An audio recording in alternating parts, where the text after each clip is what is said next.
नमस्कार साथियों, एनालाइजर में आपका स्वागत है। अधीक्षक के लिए आप लोग फॉर्म भर रहे होंगे या भरने की तैयारी कर रहे होंगे। सिलेबस को भी आप लोगों ने देखा होगा, लेकिन सिलेबस को देखने मात्र से पता नहीं चलता कि प्रश्न किस तरीके से आएंगे। तो आज हम एक एमसीक्यू सीरीज करके देखेंगे, एमसीक्यू करके देखेंगे कि किस किस प्रकार से प्रश्न पूछे जाते हैं। और आज के इस वीडियो में हम मुख्य रूप से जो आपका सक्षम आंगनबाड़ी वाला पार्ट है, मिशन सक्षम आंगनबाड़ी, आपके सिलेबस के दो भाग हैं। पहला भाग जिसमें कि छत्तीसगढ़ से संबंधित जीके जीएस है, करंट अफेयर है। सेकेंड पार्ट का पहला भाग जिसमें अधिनियम है पूरा, और सेकेंड पार्ट का दूसरा भाग 2.0 से 2.1 से जो शुरू हो रहा है, उसमें सबसे पहला पॉइंट दिया है मिशन सक्षम आंगनबाड़ी और पोषण 2.0। तो ये मिशन सक्षम आंगनबाड़ी या 2.0 में किस तरीके से प्रश्न पूछे जाते हैं, किस तरीके से उनको डील कर सकते हैं आप। वैसे डील से संबंधित चीजें तो आप बाद में ही जान पाएंगे, जब आप इसको पूरा पढ़ेंगे, क्लास में सारी चीजें जानेंगे उसके बाद। लेकिन प्रश्न कैसे पूछे जा सकते हैं वो देख लीजिए। सबसे पहला प्रश्न पूछा है कि सक्षम आंगनबाड़ी और पोषण 2.0 के घटकों को किस प्राथमिक कार्य क्षेत्र में पुनर्गठित किया गया है। अब इसका ऑप्शन आपके सामने कुछ इस तरीके से दिया है। ऑप्शन ये दिया है, कहता है किशोर लड़कियों के लिए पोषण सहायता। दूसरा ऑप्शन कहता है प्रारंभिक बचपन की देखभाल और शिक्षा, जिसमें 3 से 6 वर्ष के बच्चों को लिया गया है। और तीसरा पॉइंट दिया है आधुनिक उन्नत सक्षम आंगनबाड़ी सहित आंगनबाड़ी अवसंरचना का विकास करना। तो इसके अंतर्गत सक्षम आंगनबाड़ी 2.0 के तहत घटक जो लिए गए हैं, आपको तीनों प्रकार के तीनों चीजें घटक ली गई है। इसके अलावा लगभग आप देखेंगे तो 5 घटक और हैं। उन 5 घटकों को भी आपको पढ़ना है। जब क्लास में पढ़ाऊंगा तो पढ़ेंगे हम लोग, ठीक है, उसमें कोई समस्या वाली बात नहीं। लेकिन ऐसे प्रश्न पूछे जाते हैं और पूछे भी गए हैं। महिला पर्यवेक्षक के लिए पढ़ाया तो महिला पर्यवेक्षक में ऐसे प्रश्न पूछे गए हैं। इसमें से कई प्रश्न आपके एग्जाम में हो सकता है कि हूबहू पूछ लिए जाए। अब अगला प्रश्न देखते हैं। कहता है कि सक्षम आंगनबाड़ी के लिए तैयार रोड मैप में लघु अवधि के लिए कौन सी सुविधा आवश्यक है। 5 प्रकार की सुविधाएं बताई गई है। सक्षम आंगनबाड़ी क्या है? तो सक्षम आंगनबाड़ी वही सामान्य आंगनबाड़ी है जो गांव में होता है। यही आंगनबाड़ी को, इस आंगनबाड़ी में कुछ बुनियादी सुविधाएं बढ़ा दी जाएंगी, जैसे कोई टीवी लगा दिया जाए या कुछ अन्य प्रकार की सुविधाएं जिसको कि पढ़ेंगे हम लोग। बुनियादी सुविधाएं बढ़ा दी जाएंगी और बढ़ाने के बाद यही क्या हो जाएगा, सक्षम आंगनबाड़ी में कन्वर्ट हो जाएगा। 2022-21 के आसपास भारत सरकार ने यह निर्णय लिया कि हम प्रदेश के मतलब देश के आंगनबाड़ियों को सक्षम आंगनबाड़ी में कन्वर्ट करेंगे। और सक्षम आंगनबाड़ी में कन्वर्ट करने के लिए उन्होंने कहा कि बड़ा धीरे धीरे हो पाएगा, बहुत जल्दी तो नहीं हो पाएगा। तो उन्होंने कहा कि हम 2022 से लेकर के 2026 तक के बीच में हम आंगनबाड़ी को कन्वर्ट करेंगे। यानी 2022 एक पहला साल हो गया, 23 दूसरा साल, 24 तीसरा साल, और 25 चौथा साल, और 26 पांचवा साल। और हर साल 40,000 आंगनबाड़ी को चेंज करके, कन्वर्ट करके सक्षम आंगनबाड़ी में बनाया जाएगा। यानी उसमें संरचनाएं, सुविधाओं का विकास किया जाएगा। हर साल अगर 40,000 करे जाएंगे तो 5 साल में कितने हो जाएंगे, तो 2 लाख आंगनबाड़ी 5 साल में क्या हो जाएंगे, सक्षम आंगनबाड़ी में कन्वर्ट हो जाएंगे। अब सक्षम आंगनबाड़ी में कन्वर्ट होने के लिए सरकार ने बताया कि इसमें जो सुविधाएं हैं वो सुविधाएं कितने प्रकार की होंगी। तो उसने बताया कि 3 प्रकार की सुविधाएं होंगी। एक तो लघुकालिक सुविधा होगी, दूसरा मध्यम काल की सुविधा होगी, मध्यम काल की सुविधा, और तीसरा दीर्घकाल की सुविधा। मतलब जब हम किसी आंगनबाड़ी को सक्षम आंगनबाड़ी में कन्वर्ट करेंगे तो उसमें कुछ हम उद्देश्य रखेंगे, जिस उद्देश्य की पूर्ति हमको कम समय में कर लेना है, लगभग 12-15 महीने में ही उसको अचीव कर लेना है। उसको कहा गया कि लघु काल में इस एम को अचीव कर लिया जाएगा। रोड मैप बनाया गया मध्यम, लघु, मध्यम और दीर्घकाल के लिए। तो कम समय यानी लगभग 12 से 15 महीने में ही इसको अचीव कर लिया जाएगा। इसको 15 महीने से लेकर के 3 साल के अंदर अचीव कर लिया जाएगा और इसको 3 साल से लेकर के 5 साल के बीच अचीव कर लिया जाएगा। तो ऐसा रोड मैप बनाया गया। अब इस रोड मैप में बहुत सारी चीजें रखी गई कि लघु समय में यानी कम से कम समय में हमको कौन कौन सी चीजें अचीव करनी है, सक्षम आंगनबाड़ी में कौन कौन सी चीजें कम समय में रख लेना है, उसके बाद कौन सा चीज हम करेंगे, यानी एक प्रायोरिटी बनाया। ठीक, तो ये प्रायोरिटी बनाने के अंतर्गत उसने जो भी बनाए होंगे प्रायोरिटी, उसमें आपसे पूछा है कि सक्षम आंगनबाड़ी के रोड मैप में लघु अवधि के लिए, जो कम समय की अवधि है, उसके लिए कौन सी सुविधाएं आवश्यक है। तो सबसे पहला बात तो जो पोषण वाटिका है, यह पोषण वाटिका वाला जो पार्ट है यह किस में आएगा, जो मध्यम काल के लिए रोड मैप बना है तो यह मध्यम काल का हो गया। ठीक, यानी इसमें एक तो नहीं होगा, ठीक, और सी भी नहीं होगा। दूसरा बात कहते हैं बुनियादी ढांचे की तैयारी जिसमें जल संरक्षण, वर्षा जल संचयन संरचनाओं सहित, तो ये है क्षेत्रीय भोजन योजना जो है, यह भी किसका विशेषता है, यानी किस में रखा गया, तो यह भी रखा गया है मध्यम काल के लिए, यानी 15 महीने से 3 साल के बीच इसको पूरा किया जाएगा। यानी 2, 1 और 3 इसमें नहीं होगा, बाकी सब होंगे। तो 1 और 3 इसको काट देंगे, ऑप्शन नंबर बी हो जाएगा। हालांकि आपको अभी समझ में नहीं आएगा, लेकिन धीरे धीरे चीजें समझ में आएंगी जब आप चीजों को पढ़ेंगे तो। ठीक, अगला प्रश्न देखते हैं। अगला प्रश्न कहता है सक्षम आंगनबाड़ी और पोषण 2.0 के संदर्भ में कौन सा कथन सही है। तो पहला तो बात कहता है, क्वेश्चन नंबर कौन सा है, 3। क्वेश्चन नंबर 3 के अंतर्गत देखें सक्षम आंगनबाड़ी और पोषण 2.0 के संदर्भ में कौन सा कथन सही है। तो सबसे पहली बात, एक केंद्र प्रायोजित योजना है, केंद्र सरकार की योजना है। आप आंगनबाड़ी कहें, आईसीडीएस कहें, सभी केंद्र सरकार की योजना है, उसी को अपग्रेड करके सक्षम आंगनबाड़ी में कन्वर्ट किया जा रहा है। तो पहला तो होगा योग।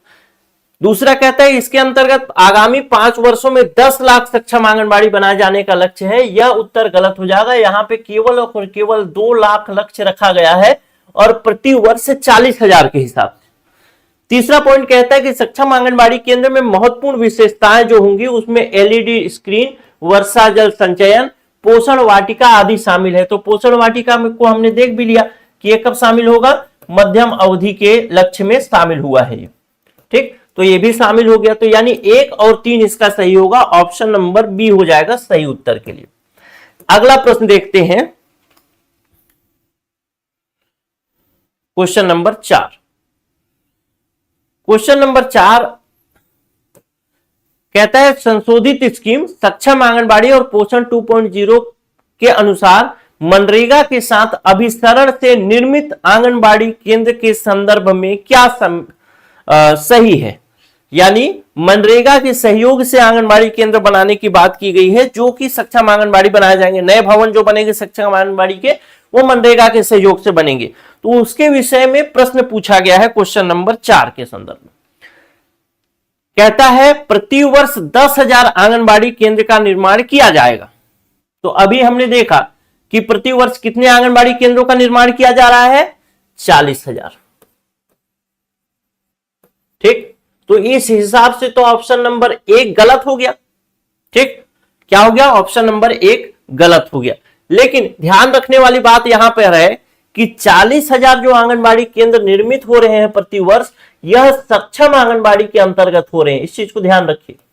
ठीक, लेकिन यहां से पूछा है कि ऐसे कितने आंगनबाड़ी बनाए जाएंगे जिन आंगनबाड़ियों में मनरेगा का सहयोग होगा।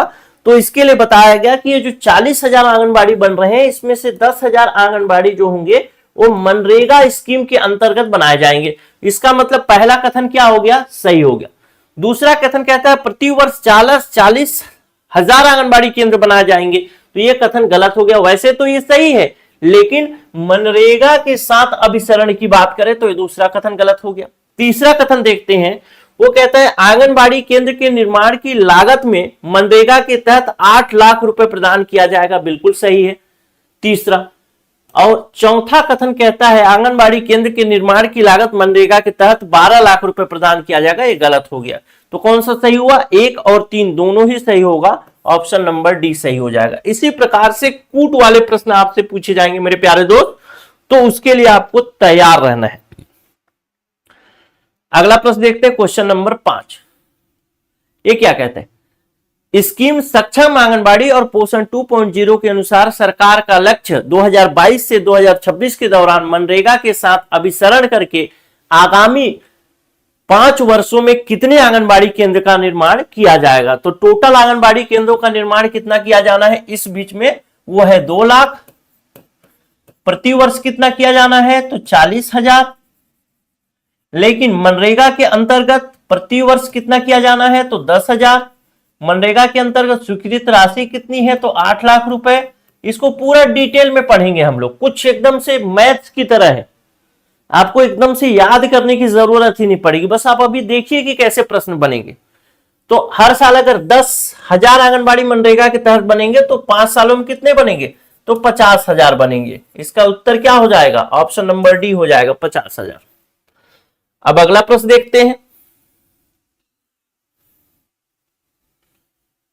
चलिए एक और प्रश्न देखते हैं, क्वेश्चन नंबर 6 कहता है सक्षम आंगनबाड़ी के निर्माण के संदर्भ में निम्न कथनों पर विचार करिए। ये सब अपडेटेड डेटा है, चेंज नहीं होंगे। अगर आप कहीं और से भी कोर्स लिए होंगे, पढ़ रहे होंगे, तो भी आप इसके डेटा को जरूर याद रख लीजिएगा, लिख लीजिएगा अगर लिखना चाहें। यहां पे लेंगे तो इसका पीडीएफ नोट्स भी मिलेगा, पूरा कंप्लीट कराऊंगा। सक्षम आंगनबाड़ी के निर्माण के संदर्भ में निम्न कथन पर विचार कीजिए। पहला कथन कहता है शौचालयों के निर्माण की लागत मौजूदा जो 12,000 रुपए थी उसे बढ़ाकर अब 36,000 रुपए कर दिया गया। तो यह कथन बिल्कुल सही है। आंगनबाड़ी केंद्रों में पेयजल सुविधाओं के लिए पहले 10,000 रुपए दिया जाता था, वो 17,000 कर दिया गया। दोनों ही कथन सही हो जाएंगे। ठीक, चलिए अगला प्रश्न देखते हैं। एक सक्षम आंगनबाड़ी में कौन कौन सी सुविधाएं होनी चाहिए, तो उस सक्षम आंगनबाड़ी में ऑडियो, वीडियो, विजुअल, बहुत सारी सुविधाएं हैं। लगभग 15 से 18 सुविधाएं हैं मेरे ख्याल से। इन 15-18 सुविधाओं को भी याद करने की जरूरत नहीं पड़ेगी, जब क्लास करेंगे तो इसी अपने आप याद हो जाएंगे। बस आपसे प्रश्न आएगा तो बन जाएगा, उसका कोई दिक्कत नहीं।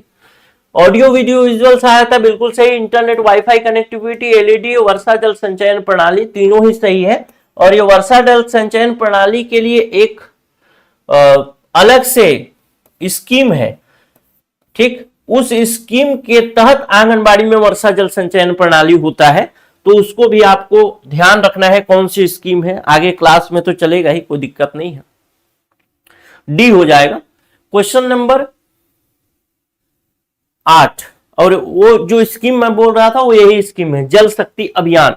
आंगनबाड़ी में जो पानी की व्यवस्था है वह जल शक्ति अभियान के अंतर्गत होती है।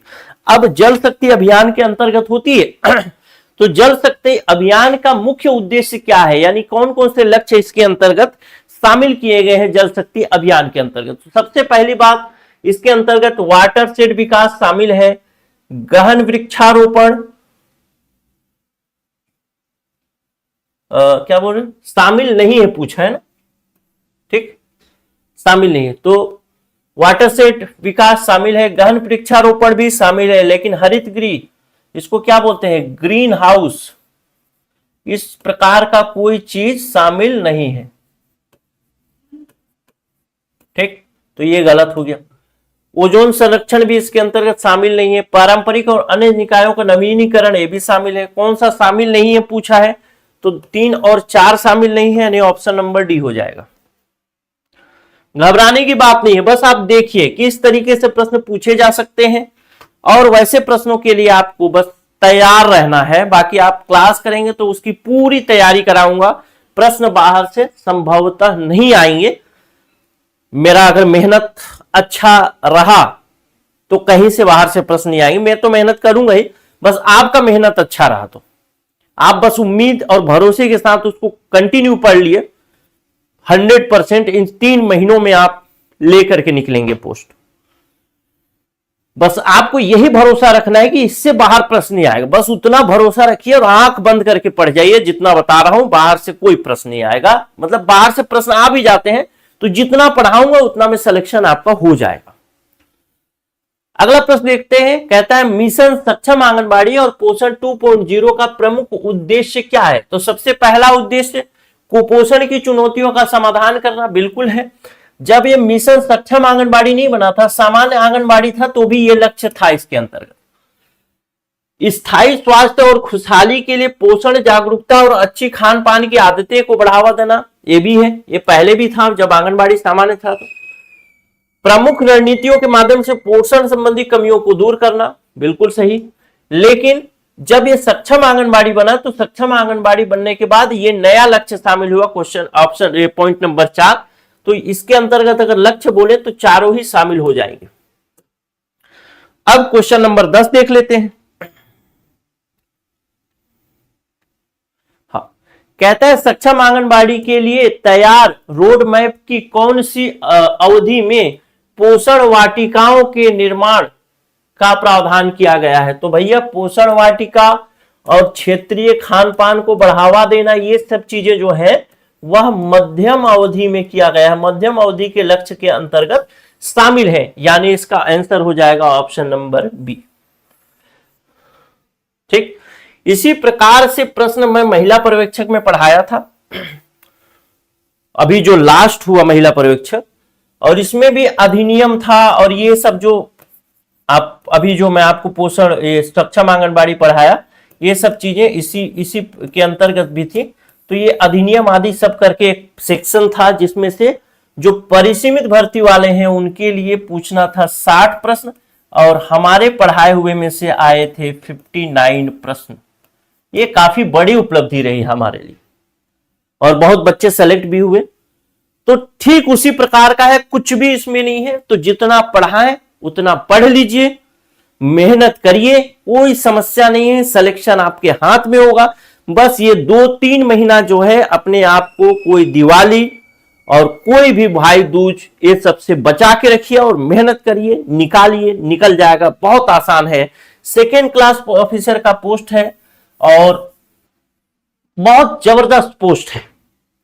एक एग्जाम सीधा गायब, सीधा हाथ में जॉब और बेहतर जॉब। तो भाई बहुत कम लोगों को मौका मिलता है इसके लिए, जो MSW करते हैं या फिर समाज शास्त्र से MA किए हुए हैं या फिर जो साइकोलॉजी वाले हैं या फिर कहें एक और दिया है लॉ यानी विधि की पढ़ाई कर रहे हैं, वही लोग इसके अंतर्गत एलिजिबल होंगे। अगर आप एलिजिबल हैं तो तैयारी करिए, मेहनत करिए। बाकी कंपटीशन नहीं है, जिस हिसाब से और कंपटीशन होता है इसमें उतना कंपटीशन नहीं होगा। जितना पढ़ाऊंगा उतना पढ़ लेंगे तो हो जाएगा सिलेक्शन। अगर आप कोर्स ज्वाइन करना चाहते हैं तो भी बता देता हूं, 94 064 21 014 इस नंबर पे व्हाट्सएप में मैसेज कर लीजिएगा। मैसेज करके आप कोर्स के बारे में ज्वाइन कर सकते हैं। फीस के बारे में बता देता हूं, 10,000 प्लस GST फीस है। GST होता है 18% एजुकेशन के लिए। लेकिन अभी अगर आप टॉप 20 स्टूडेंट के लिए, फर्स्ट 20 के लिए, टॉप 20 स्टूडेंट के लिए फीस 5,000 रुपए प्लस GST है हुआ। ठीक, तो आप चाहें तो ज्वाइन करिए, बेहतर पढ़िए, मजेदार पढ़िए और कुल मिला के निकालिए, लेके निकलिए। बस जितना पढ़ा रहा हूं मेहनत करिए, उतना में आराम से निकल जाएगा। नमस्कार।